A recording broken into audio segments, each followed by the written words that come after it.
जी student, तो हम discuss कर रहे थे ऑब्जेक्ट और उनके एट्रीब्यूट्स के हवाले से कि जो भी ऑब्जेक्ट है उसकी कुछ ना कुछ एट्रीब्यूट्स, कुछ उसकी करेक्टरिस्टिक्स होती हैं और कुछ उसके फंक्शंस होते हैं।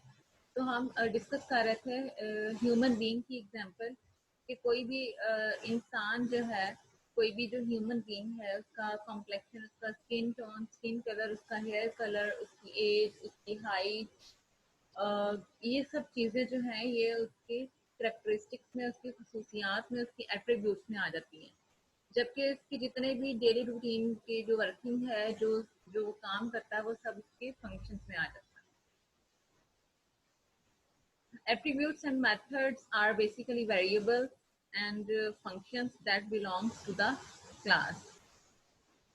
These are often referred to as a class member. A class is a user-defined data type.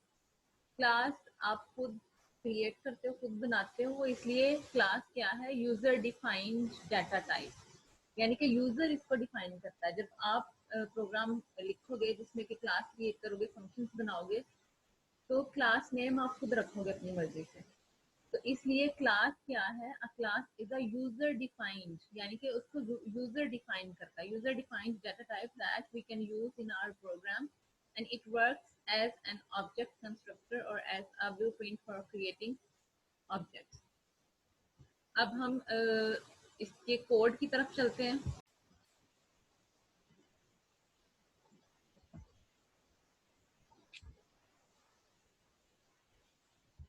Ji students, अब आपने मुझे साथ साथ फॉलो करना है। अब हम क्या करेंगे, अब हम क्लास क्रिएट करेंगे और क्लास के अंदर फिर हम फंक्शंस क्रिएट करेंगे।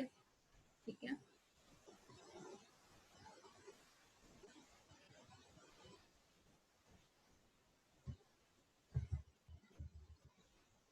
यहाँ पे हम क्लास क्रिएट करने जा रहे हैं।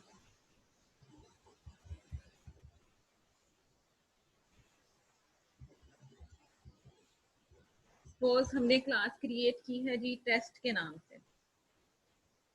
आपने जब भी क्लास क्रिएट करनी है, आपने क्लास कीवर्ड लिख के उसके बाद यहाँ पे क्लास का नेम आपने स्पेसिफाई करना है। ठीक है,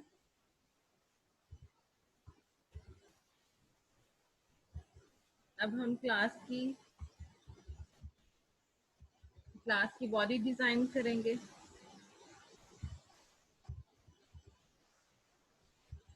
इसमें अब हम ले रहे हैं एक वेरिएबल इंट एन,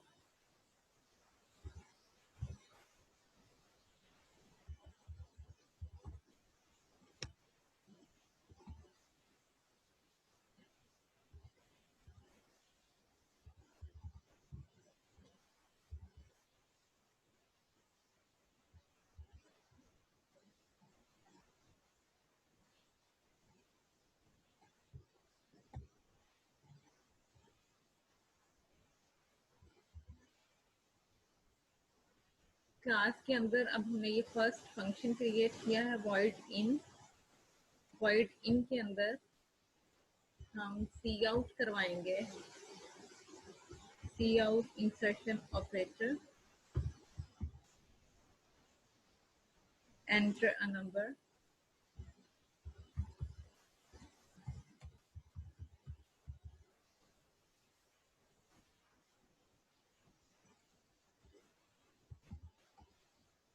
और यहाँ पे सेमीकोलन।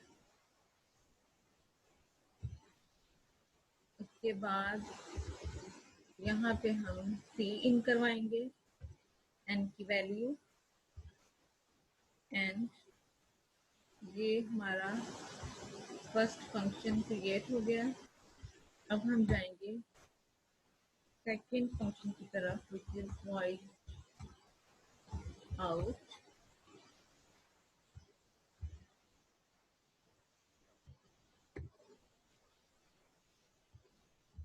ये फंक्शन बनाएंगे हम एन की वैल्यू को डिस्प्ले करवाने के लिए। तो इसमें अब हम जो स्टेटमेंट लिखेंगे सी आउट की,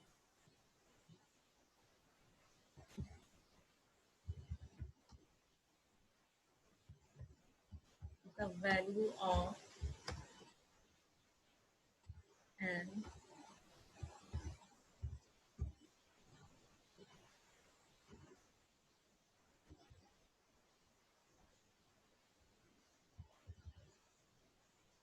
यहाँ पे हम n की वैल्यू डिस्प्ले करवाना चाहते हैं, इसलिए हम इंसर्शन ऑपरेटर के साथ n लिख के सेमीकोलन के साथ एंड कर देंगे। ठीक है, यहाँ पे void out का जो दूसरा फंक्शन बनाया हमने उस एंड किया।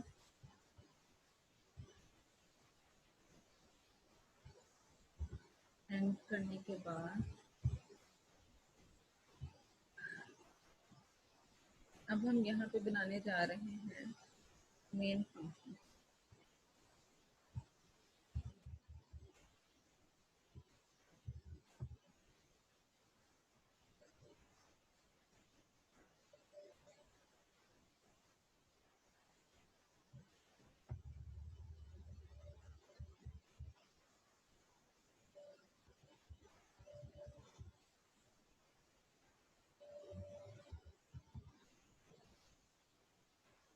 टेस्ट ऑब्जेक्ट, ये स्टेटमेंट क्या करेगा, कंट्रोल को मूव कर देगा। ये जो हमने क्लास क्रिएट की है ना, यहाँ पे टेस्ट के नाम से हमने ये टेस्ट के नाम से जो क्लास क्रिएट की है, तो ये वाला जो मेन फंक्शन के अंदर स्टेटमेंट है टेस्ट ऑब्जेक्ट, ये क्या करेगा, ये कमांड दे रही है ये वाली स्टेटमेंट के क्लास टेस्ट के ऑब्जेक्ट की तरफ मूव कर रहे कंट्रोल। ठीक है, यानी कि ये कह रही है, ये जो स्टेटमेंट है ये कमांड दे रही है कंट्रोल को, प्रोग्राम के कंट्रोल को, कि टेस्ट के ऑब्जेक्ट की तरफ। अब ये जो है ये है क्लास टेस्ट और ये उसके ऑब्जेक्ट है void in and void out। ठीक है,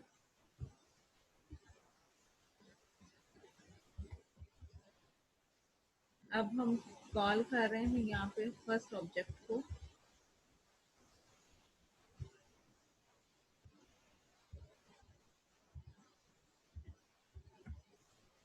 यहाँ पे हम कॉल कर रहे हैं सेकंड ऑब्जेक्ट को।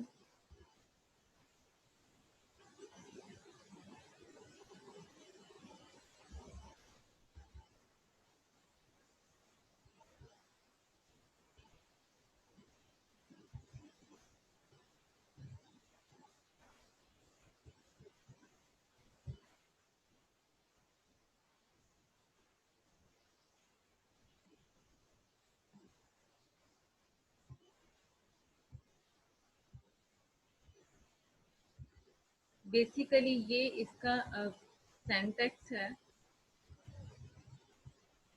क्लास क्रिएट करने का। क्लास कैसे क्रिएट की जाती है कि यहाँ पे आपने लिखा है क्लास टेस्ट। ठीक है, क्लास, और उसके बाद फिर उसके अंदर आपने ये फंक्शन बनाए। जी स्टूडेंट्स, यहाँ पे आप देख सकते हैं इस डायग्राम को, जिसमें कि एक्सप्लेन किया जा रहा है कि एक क्लास आपने क्रिएट की है और फिर क्लास के अंदर आप फंक्शंस बनाते हैं, फंक्शन 1, फंक्शन 2 एंड फंक्शन 3 यहाँ पे आपको नजर आ रहे हैं। ये फंक्शंस क्या हैं, ये मेंबर फंक्शंस हैं किसके, इस क्लास के। ठीक है, इस क्लास के अंदर ये मेंबर फंक्शंस बनाए हैं। अब मेंबर फंक्शंस जो हैं इसके लिए टू टेक्निक्स यूज की जाती हैं, इनसाइड क्लास